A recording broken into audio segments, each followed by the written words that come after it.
Whenever you're ready. Bonjour. Greetings.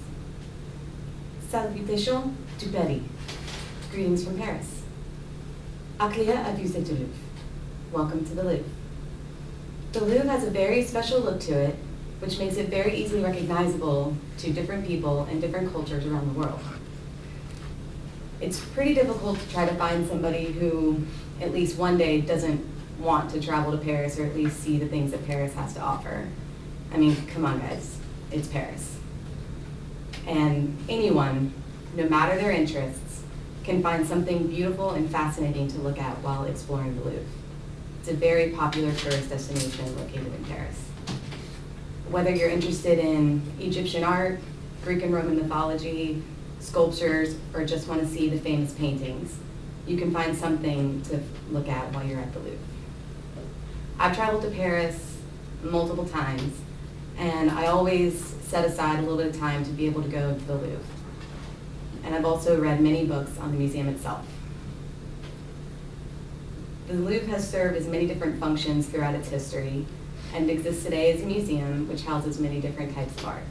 So today I will discuss with you the different functions that it's held, or how it became a museum today, and the different types of art that it houses. To begin, the Louvre has served a couple different functions. It's located along the Seine River, and it was originally built as a fortress to protect Paris. According to DiscoverFrance.net, it was built in the 13th century by Philip II Augustus to protect the city from the Normans and the English. Many of the buildings were added, some were modified, and others were redesigned by different kings during their different reigns. According to Destination360.com, the Louvre was retrofitted into a residence for Louis XIV in the 16th century and remained a palace for several centuries, but it also began to showcase the works that France had been collecting. So not only did it function as a fortress and a palace, it still exists today as a museum. According to historicaltravelguide.com, the Louvre opened up as a public museum in 1793. They basically turned it into a museum because they wanted a place to display all the artworks that they had been collecting. And originally, it was only used to be shown to other royalties to show off the art. But then they allowed the public to view it in 1793. Probably the most significant thing that makes the Louvre as recognizable as it is today is the giant glass pyramid that's located outside of it. And it helps to make the museum recognizable to cultures all over the world. And it also allows the sun to bring in light to all the floors that are located underground. And it also serves as the entrance to the museum. So coupled with functioning as a museum, the Louvre houses many different types of art. The Louvre contains over 300,000 pieces of art and takes up roughly 50,000 square meters, which is over 538 square feet of space, just to display all the different exhibitions that they have. It could take weeks to see everything. There are 8 different departments, some of which include Greek and Roman antiquities, sculptures, and paintings.